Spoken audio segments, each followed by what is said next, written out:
Antônia aprendera a envelhecer com a calma de quem já havia amado o suficiente para não temer o silêncio. Aos 71 anos, a vida parecia ter parado numa rotina de gestos simples.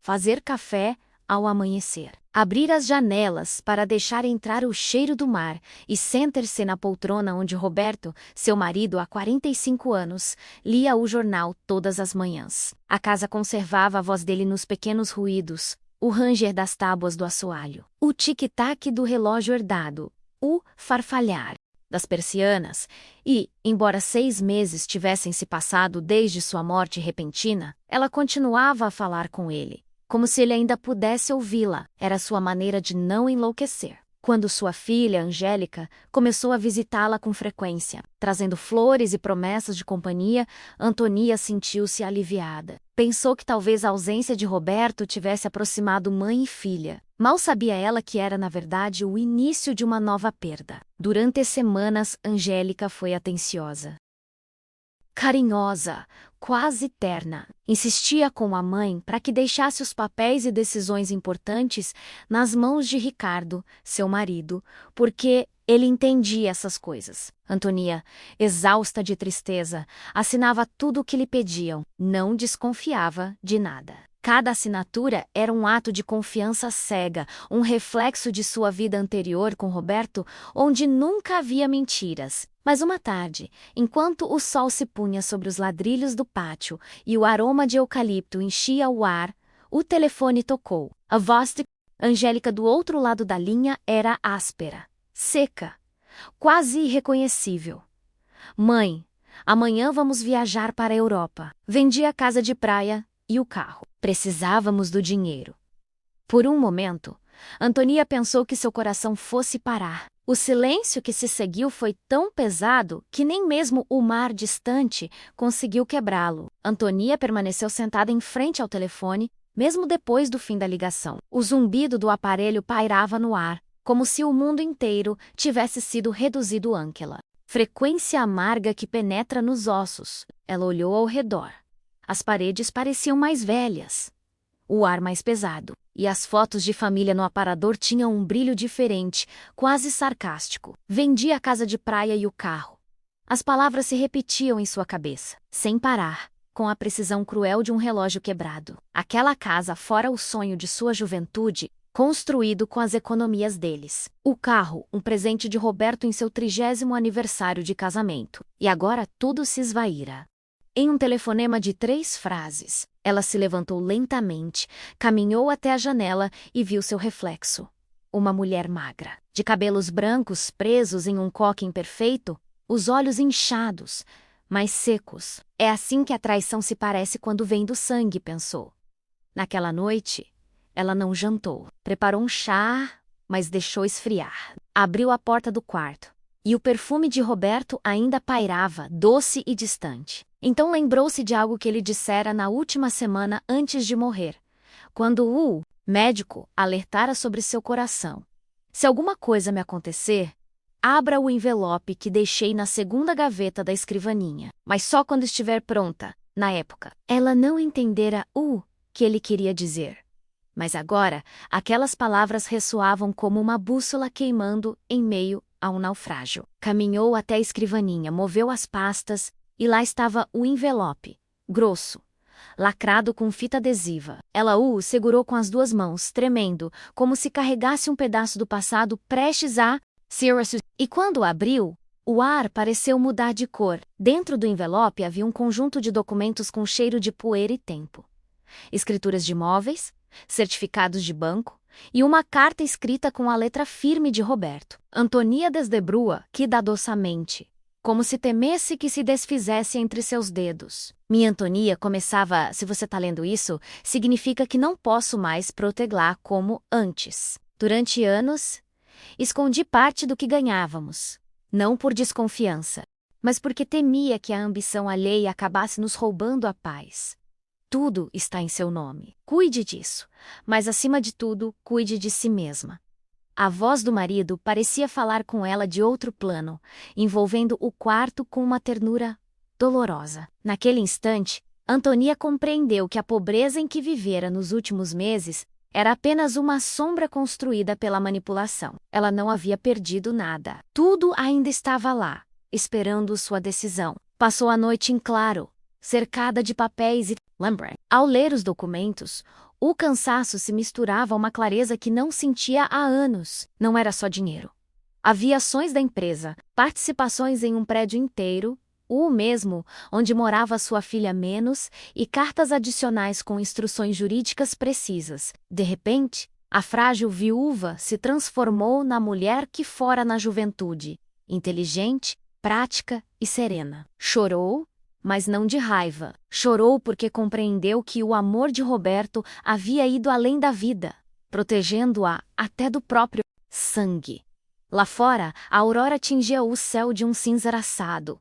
E Antônia, com os olhos inchados, sorriu pela primeira vez desde que ele partira. Era o início de uma nova forma de justiça, que não precisava de barulho, vingança ou testemunhas. Na manhã seguinte, Antônia se vestiu com a calma de quem decidiu não se desesperar mais. Penteou o cabelo, preparou o café e, pela primeira vez em muito tempo, sentou-se diante do espelho sem chorar. Um bolero antigo tocava no rádio, um que ela costumava dançar com Roberto.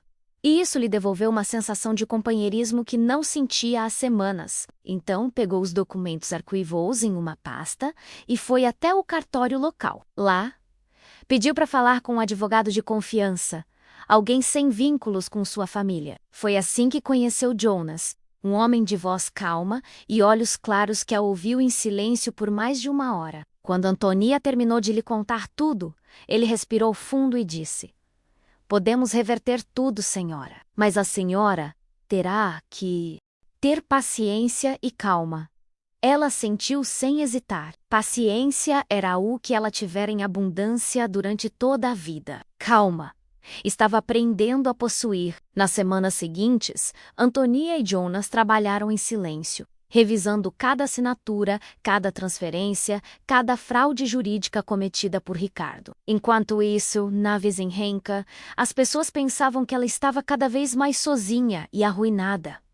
Antônia permitiu, manteve a fachada de viúva frágil, tricotando cachecóis para os vizinhos e fingindo precisar de ajuda com as contas. Mas, por trás dessa aparência, controlou a venda reversa dos imóveis. Recuperou os bens e garantiu seus direitos à fortuna que Roberto havia deixado. Sobre a mesa da sala de jantar, onde antes eram servidas as refeições em família, agora jaziam pilhas de papéis e selos notariais. Antônia não falava de vingança, falava de ordem, porque no fundo, o que ela buscava não era um castigo, mas uma lição que o tempo ensinaria melhor do que qualquer juiz. Angélica e Ricardo partiram para a Europa com a naturalidade de quem acredita ter enganado o destino. As fotos que postaram nas redes sociais mostravam jantares em Paris, passeios em Roma, taças de vinho e sorrisos largos sob céus estrangeiros. Mas, por trás daquela imagem perfeita, o dinheiro começava a evaporar mais rápido do que esperavam. Ricardo investiu em supostos negócios, fez apostas em criptomoedas e assinou contratos com sócios que nunca existiram. Angélica, cega pela miragem, seguiu, convencida de que o dinheiro da mãe era apenas o começo de uma vida de luxo. Antônia via essas postagens em seu antigo celular com uma serenidade inquietante. Cada foto era mais uma prova de que ela fizera bem em ficar calada. Não havia pior castigo do que a queda livre disfarçada de liberdade. Meses se passaram, e as mensagens de Angélica começaram a se tornar mais frequentes até desaparecerem. Antônia não esperava mais ligações. Mas um dia recebeu um e-mail com apenas uma linha. "Mãe, preciso de ajuda." Ela não respondeu. Em vez disso, continuou com sua rotina silenciosa, preparando suas refeições simples, alimentando os gatos do quintal e revisando o andamento legal com Jonas. Eles conseguiram cancelar a venda da casa de praia e do carro, e as escrituras estavam de volta em seus nomes. No entanto, o verdadeiro triunfo não estava na papelada, mas na tranquilidade com que dormia. Enquanto a filha corria atrás de promessas vazias, Antônia aprendia a habitar sua solidão. Ela não queria vingança, queria clareza, e essa clareza vinha como a maré, lenta, inevitável, e clara. O retorno de Angélica não foi dramático nem anunciado. Certa tarde, Antônia ouviu bater à porta e, ao abrir ela, viu a filha com o rosto abatido, os cabelos emaranhados e carregando uma mala velha que parecia mais pesada do que ela. Ricardo não estava mais atrás dela. Ele havia fugido com outra mulher, deixando-a endividada, sem documentos e com a vergonha como única bagagem. Anthony observava em silêncio. Não houve abraços nem lágrimas, apenas um aceno de cabeça que dizia entre. A casa, que meses antes estivera repleta de flores artificiais e risos hipócritas, voltou a cheirar a café fresco e sabão em pó. Angélica dormiu 2 dias inteiros no quarto que fora seu. E Antônia, sem dizer uma palavra, deixou uma xícara de sopa na mesa para ela, um gesto que não era perdão, mas sim trégua. Com o passar dos dias, a convivência se tornou uma coreografia silenciosa. Angélica saía cedo em busca de trabalho e voltava tarde, cansada, com as mãos marcadas pela limpeza de escritórios. Antônia a observava da janela sem intervir. Sabia que aquele cansaço era a única cura possível para a arrogância. Às vezes, pensava em lhe dizer a verdade e mostrar-lhe os documentos, as contas, a carta de Roberto. Mas então parava.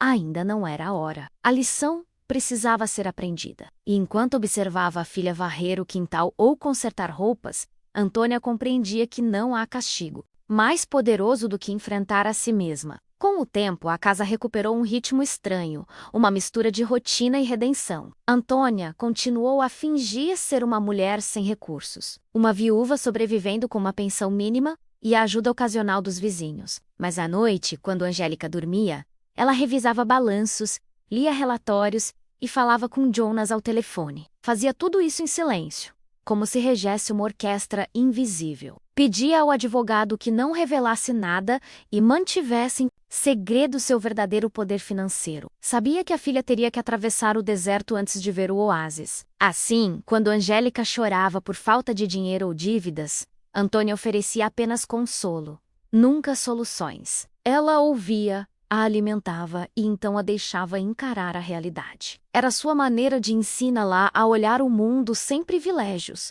sem a teia da mentira. E se você está ouvindo isso agora, talvez entenda como é quando a traição vem da pessoa que você mais ama. Não suportam esse vazio.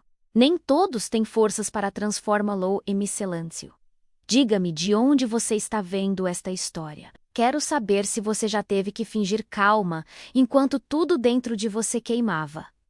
Aquelas noites eram longas para Antônia. Às vezes, ela ouvia a filha murmurar o nome de Ricardo durante o sono, ou se desculpar com alguém que não conseguia mais ouvi-la. Então, ela se levantava lentamente. Acendia a lâmpada do corredor e observava da porta. Não havia ódio, apenas uma mistura de compaixão e tristeza. Ela entendia que Angélica estava aprendendo, à sua maneira, o que significa perder tudo para recuperar algo mais valioso.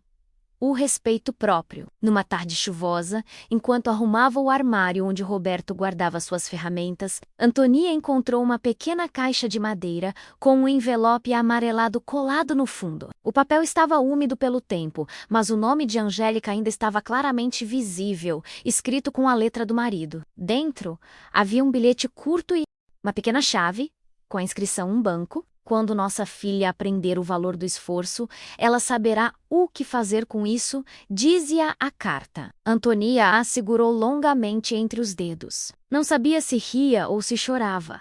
Roberto havia até previsto o futuro moral da filha, como se soubesse da tempestade que se aproximava. Guardou a chave no bolso do avental e decidiu não dizer nada ainda. Sabia que aquele gesto, quando chegasse a hora, não seria uma herança, mas uma prova. Várias semanas se passaram até que Angélica, vasculhando papéis velhos no armário, encontrasse o envelope. Ela o abriu, sem saber das intenções do pai. Ao descobrir a chave e o bilhete, seus olhos brilharam com uma centelha de esperança.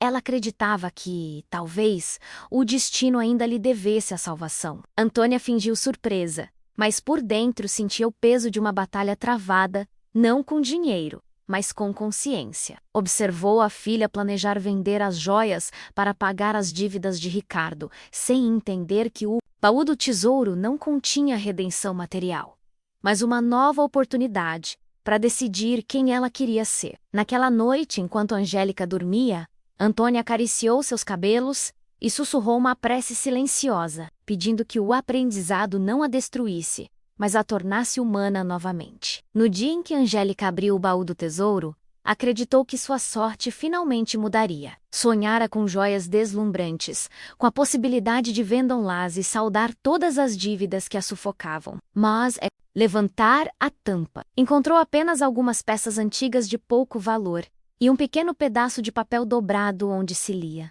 as verdadeiras joias não brilham, constroem-se com ações. A decepção foi tão intensa que ela desatou a chorar sobre a mesa. Antônia, da porta observava não havia censuras, nem palavras de conforto. Apenas um olhar profundo, repleto de uma ternura triste, que dizia muito. No fundo, sabia que aquele momento era necessário. Sua filha precisava chegar ao fundo de sua própria avareza para se reerguer. A casa inteira estava imersa em um silêncio denso, o tipo de silêncio que deixa espaço para a vergonha, e o início do perdão. Naquela mesma semana, Jonas ligou para Antônia com uma notícia perturbadora. Ele havia descoberto que Ricardo havia falsificado assinaturas, inclusive a de Angélica, em diversas transações internacionais. O dinheiro obtido com a venda da casa e do carro havia sido usado para transações ilegais e agora estava sob investigação. Se não agissem rapidamente, Angélica poderia ser acusada de cumplicidade. Antônia ouviu com calma e tomou uma decisão que nem mesmo o advogado entendeu completamente. Pagaria secretamente os honorários advocatícios e garantiria que sua filha não fosse processada. Ela não queria vê-la a 10 grades, mas livre para aprender. A prisão não ensina, Jonas, disse ela. O que educa é o peso da própria consciência. Ele a olhou respeitosamente, sabendo que estava diante de uma mulher que entendia de justiça de uma forma que os tribunais jamais entenderiam. Antônia esperou o tempo passar antes de agir. Não era impulsiva. Cada decisão era medida, cada silêncio calculado. 1 ano se passara desde aquele telefonema que a destruíra, e agora, com tudo em ordem legal, ela sabia que era hora de fechar o ciclo. Certa manhã, enquanto Angélica tomava o café da manhã em silêncio, tomando uma xícara de café frio, Antônia sugeriu que a acompanhasse ao escritório de uma advogada que ajudava mulheres. Seu tom era tão sereno que Angélica não suspeitou de nada. Caminhou com a mãe pelas ruas do bairro, notando pela primeira vez o modo como o vento agitava as folhas das árvores, como se a vida lhe oferecesse um respiro. Não imaginava que aquela caminhada seria o limiar entre a culpa e a redenção. Ao chegarem, Jonas os recebeu gentilmente, segurando uma pasta. Convidou-os a se sentarem e começou a falar com calma e franqueza. Explicou que estivera revisando os autos do caso e descobrira toda a verdade sobre Ricardo. Fraude, estelionato, falsificação. Mostrou os documentos que comprovavam tudo e, sem olhar diretamente para Angélica, disse que tudo estava resolvido, que as dívidas estavam quitadas e que ninguém iria para a prisão. Angélica ouviu confusa, tentando entender como isso era possível. Então Jonas se virou para Antônia, cujo rosto estava sereno, e colocou outro envelope sobre a mesa. Mais grosso, contendo as escrituras, os extratos bancários e a carta. Original de Roberto. Isto pertence à sua mãe, disse ele. Naquele momento, o ar pareceu parar. Angélica olhou para os documentos com o tremor de quem carrega a própria sentença. Leu e releu os nomes, as assinaturas, os valores, as datas, até que sua mente não aguentou mais. Você sabia de tudo isso? Conseguiu perguntar, com a voz embargada. Antônia a observava sem se mexer, apenas assentindo lentamente, sem triunfalismo ou ressentimento. E por que me deixou sofrer quando poderia ter me ajudado? Insistiu entre lágrimas. A resposta da mãe foi um sussurro que soou como uma verdade antiga, porque só o sofrimento a faria entender o valor do amor que você desprezou. Angélica desatou a chorar. um som meio de dormaio do alívio. Jonas, uma testemunha silenciosa, desviou o olhar, compreendendo que estava testemunhando algo que nenhuma lei poderia julgar. Uma justiça nascida do amor. Antônia não a abraçou imediatamente. Esperou que as lágrimas lavassem o que as palavras não. Então, com uma calma quase maternal, levantou-se, aproximou-se da filha e segurou seu rosto entre as mãos. Agora você sabe quem é e de onde veio, disse ela gentilmente. Seu pai não lhe deixou dinheiro, ele lhe deixou uma oportunidade de ser melhor. Naquele momento, Angélica compreendeu que sua verdadeira herança não estava nos bens recuperados, mas na dignidade que tivera que reconstruir a partir da ruína. Olhou para a mãe e sentiu vergonha, mas também gratidão. A Antônia, diante dela, não era a mulher fraca que ela pensava conhecer. Ela era o espelho de tudo, o que um dia desejara se tornar. Nas semanas seguintes, algo mudou entre elas. Angélica não falava mais em dinheiro ou propriedades, procurou emprego e assumiu a limpeza de escritórios, não por necessidade, mas como uma forma de redenção. Antônia a via sair todas as manhãs com o cabelo preso para trás e as mãos cobertas de creme barato para esconder as rachaduras do esforço, e sentia que, finalmente, a filha havia compreendido o que Roberto tentara ensinar a ambas. Que o valor de uma pessoa não se mede pelo que ela tem, mas pelo que aprende a reconstruir. Aos poucos, o silêncio entre elas foi preenchido por gestos cotidianos, uma xícara de chá compartilhada, uma risada inesperada, uma tarde dedicada a organizar fotos antigas, e a casa voltou a parecer viva. Se você também acredita que às vezes o amor ensina mais do que o castigo, compartilhe esta história com alguém que precisa de um lembrete. Diga-me, de onde você está vendo isso? Talvez haja outra pessoa que, como Antônia, escolheu ficar em silêncio para ensinar, ou que, como Angélica, está aprendendo a pedir perdão. O tempo fez a sua parte. Mãe e filha, unidas novamente, decidiram transformar a casa de praia, agora restaurada menos em um refúgio para mulheres que haviam sido traídas ou abandonadas. Chamaram-na de Casa del Mar, em homenagem a Roberto, que sempre dizia que o mar limpa tudo. Antônia, na casa dos 70, tornou-se guia para muitas delas, enquanto Angélica aprendeu a ouvir, a servir e a acompanhar. E uma tarde, observando o pôr do sol da varanda, Antônia olhou para o céu e murmurou com ternura: Conseguimos, meu amor. Nossa filha entendeu o que realmente importa. Os anos seguintes foram generosos com Antônia, não porque lhe devolveram o que havia perdido, mas porque lhe mostraram o que realmente valia a pena preservar. Todas as manhãs, as mulheres que chegavam ao abrigo a cumprimentavam com respeito e a chamavam de Dona Antônia, como se seu nome tivesse se tornado sinônimo de força e ternura. Angélica ministrava oficinas, servia café e ensinava as recém-chegadas a escrever suas histórias. Às vezes, quando os dias terminavam, elas ficavam juntas, contemplando o mar do terraço. Não falavam do passado. Não havia necessidade. Entre elas, havia um silêncio novo, diferente, cheio de compreensão. A dor não as pesava mais, apenas as acompanhava. Era a cicatriz que provava que haviam sobrevivido. No dia em que Antônia completou 75 anos, Jonas e várias mulheres do abrigo organizaram uma pequena comemoração. Sobre a mesa, colocaram uma única vela e uma carta emoldurada, de Roberto. Ela leu em voz alta, com a voz embargada, e quando terminou sorriu. Não foi a sorte que me salvou, disse ela. Foi aprender a perder sem me tornar aquilo que me machucou. Naquela noite, enquanto as ondas batiam suavemente na praia e o ar cheirava a sal e esperança, Antônia sentiu uma paz que não sentia há anos. Fechou os olhos e, por um momento, pensou ouvir o riso de Roberto se misturando ao vento. Não era imaginação. Era a vida ecoando de volta para ela tudo o que ela havia silenciosamente dado.